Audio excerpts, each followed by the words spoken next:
आज हम ये हेयर स्टाइल रिक्रिएट करने जा रहे हैं बिकॉज ये मेरी क्लाइंट है और इनको बहुत ज़्यादा ये हेयर स्टाइल पसंद आई थी। तो चलिए देखते हैं ये हेयर स्टाइल क्रिएट करने में क्या क्या सामान यूज हुआ है। एक रोलिंग, एक क्रिम्पिंग चाहिए, एक पेंडल ब्रश चाहिए, एक टेलकॉम ब्रश चाहिए।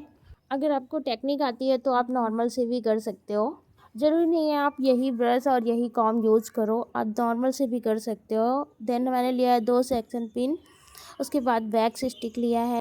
सेम जैसा आपने वीडियो में देखा था वैसे ही हमारे पास इयरिंग्स थी तो वो हमने ली है, और एक चाहिए हमें रबड़ बैंड। सबसे पहले हम बालों को अच्छे से कॉम करेंगे जिससे हमारी जो रफनेस है वो थोड़ा कम हो जाए, टेंगल फ्री हो जाए। और कॉम करना बहुत ही ज़्यादा इंपॉर्टेंट होता है, वरना आप कोई भी हेयर स्टाइल अच्छे से नहीं बना पाओगे। मैंने सारे बालों को अच्छे से टेंगल फ्री कर लिया है। उसके बाद हम इसमें सेक्शनिंग करेंगे जैसे कि मुझे हेयर स्टाइल में चाहिए। तो पहले हम मिडिल पार्टिंग करेंगे, देन हम ईयर टू ईयर पार्टिंग करेंगे। लेकिन आप एक बात याद रखें कि आप जब भी हेयर स्टाइल कर रहे हो तो अच्छे से कॉम करें 5 से 6 बार, जिससे आपके एंगल फ्री हो जाएं। और आप जो भी हेयर स्टाइलिंग करो उसमें जो भी आप लेयर वगैरह, डिजाइन वगैरह जो भी बनाते हो वो बहुत अच्छे से निखर के आए। ईयर टू ईयर सेक्शन करके हम सेक्शन क्लिप के साथ इसको लॉक करते जाएंगे, क्योंकि अगर आप ऐसे ही ईयर टू ईयर हवा में सेक्शन निकालोगे तो आपके जो हेयर हैं आपस में मिक्स हो जाएंगे और आपका कोई भी सेक्शन क्लियर नहीं दिखेगा। बहुत सारे लोग ये गलती भी करते हैं कि सेक्शन पिन का यूज नहीं करते और ऐसे ही सेक्शन निकालते हैं और फिर वो हेयर आपस में मिक्स हो जाते हैं, जिसकी वजह से उनके हेयर स्टाइल में फिनिशिंग नहीं आ पाती है। तो हमेशा नीट एंड क्लियर सेक्शन निकालें जिससे आप जो भी हेयर स्टाइल बनाओ वो अच्छी लगे।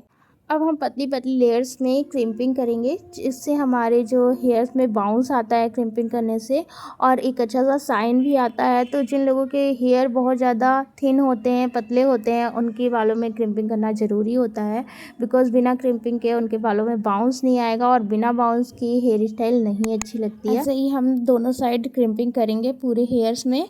मतलब पूरे का मतलब ये है जो मैंने सेक्शन निकाला है उसमें हम क्रिम्पिंग करेंगे, ना कि पीछे के पार्ट में। जब आप पतले पतले सेक्शन में क्रिम्पिंग करते हो तो आपकी क्रिम्पिंग बहुत अच्छे से होती है। और अगर आप मोटे मोटे सेक्शन लेते हो, मतलब कि अगर ये एक सेक्शन में आपने 2 या 3 बार में पूरी क्रिम्पिंग कर दी तो वो अच्छी नहीं जाएगी। सो आपको हमेशा पतले पतले सेक्शन में ही करना चाहिए। मेक श्योर आप इसकी स्पीड बढ़ा सकते हो, मतलब कि आप जल्दी जल्दी कर सकते हो, ना कि आप ज़्यादा बाल लेके एक साथ कर सकते हो। क्रिम्पिंग कंप्लीट करने के बाद हम बॉक्स एरिया पे एक पफ बनाएंगे। पफ हमें ज़्यादा हाई नहीं चाहिए बिकॉज ये डमी है, तो इसमें हमें यहाँ पे भी हम सिर्फ एक लेयर लेंगे पूरी साइड से जहाँ पे हमारा सेक्शन है, और उसको क्रिम्पिंग करेंगे। बिकॉज अगर आप क्रिम्पिंग करते हो तो आपके बालों में अच्छा सा साइन आता है और आप जो भी क्रिएटिविटी दिखाते हो अपनी हेयर स्टाइलिंग में वो बहुत अच्छी लगती है। बॉक्स एरिया पे हम पफ बनाएंगे। पफ बनाने के लिए आप बैक कॉमिंग कर सकते हो। अगर थिन हेयर है या बाउंस आपको ज़्यादा चाहिए तब आप बैक कॉमिंग करके पफ बना सकते हो। इसमें काफ़ी थिक हेयर है तो यहाँ पे हम रबड़ बैंड से सिक्योर करेंगे, जिससे हमारे जो हेयर है वो खुलेंगे नहीं और हमारा पफ लूज़ भी नहीं होगा। देन हम आगे के बालों में वैक्स स्टिक लगाएंगे जिससे जो बेबी हेयर्स होते हैं वो अच्छे से मिक्स हो जाएं, और जो भी आप हेयर स्टाइल करते हो उसमें बेबी हेयर्स जब निकलते हैं तो अच्छी नहीं लगती हेयर स्टाइलिंग, और बाद में आप चाहे जितना भी स्प्रे करो वो नहीं फिक्स होते हैं। तो इसलिए वैक्स लगाना ज़रूरी होता है। आप इसको स्प्रे से भी कर सकते हो, आप स्प्रे कर सकते हो हेयर स्टाइलिंग से पहले, बट ज़्यादा मात्रा में स्प्रे नहीं कर सकते, हल्का हल्का आपको स्प्रे करना है जिससे आपके जो बेबी हेयर्स हैं वो बैठ जाएं। उसके बाद हम यहाँ पे भी 2 सेक्शन लिया है मैंने, दोनों सेक्शन से डबल ट्विस्टिंग हेयर स्टाइल बनाएंगे। जितनी ज़्यादा पतली पतली आप ट्विस्ट के लिए लेयर लोगे उतनी ज़्यादा अच्छी हेयर स्टाइल लगेगी।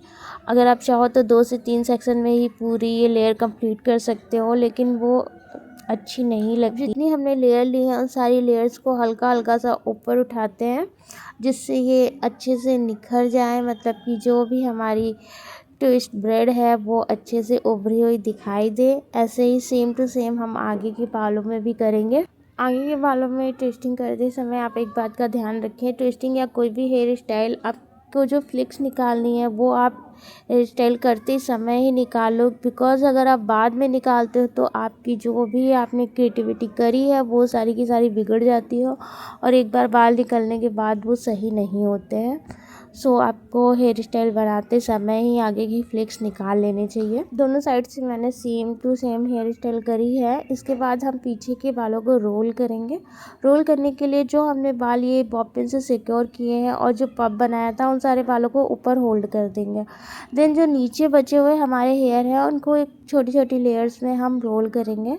रोल करते टाइम भी बहुत ज़्यादा आपको ध्यान देना होता है कि कौन सा रोल किस साइड होगा और रोल करने का सही तरीका क्या है, क्योंकि कुछ लोग कर्लिंग करते हैं तो सामने से सिर्फ लपेटते हुए चले जाते हैं, तो लपेटना नहीं होता उस तरीके से। अगर आप रोल करोगे तो वो जल्दी खुल जाते हैं।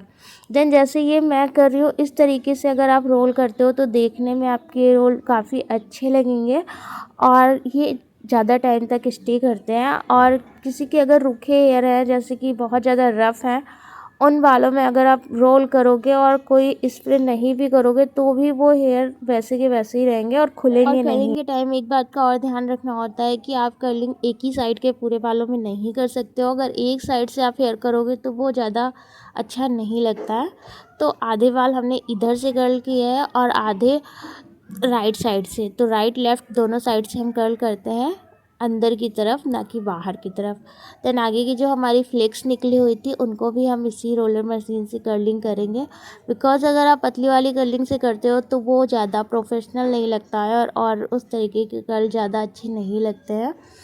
वो भी अच्छे लगते हैं बट हेयर स्टाइल के हिसाब से ही आपको फ्लेक्स को भी कर्ल करना होता है। और अगर आप कोई भी सजेशन देना चाहते हो तो आप बता सकते हो। Thank you for watching and supporting me.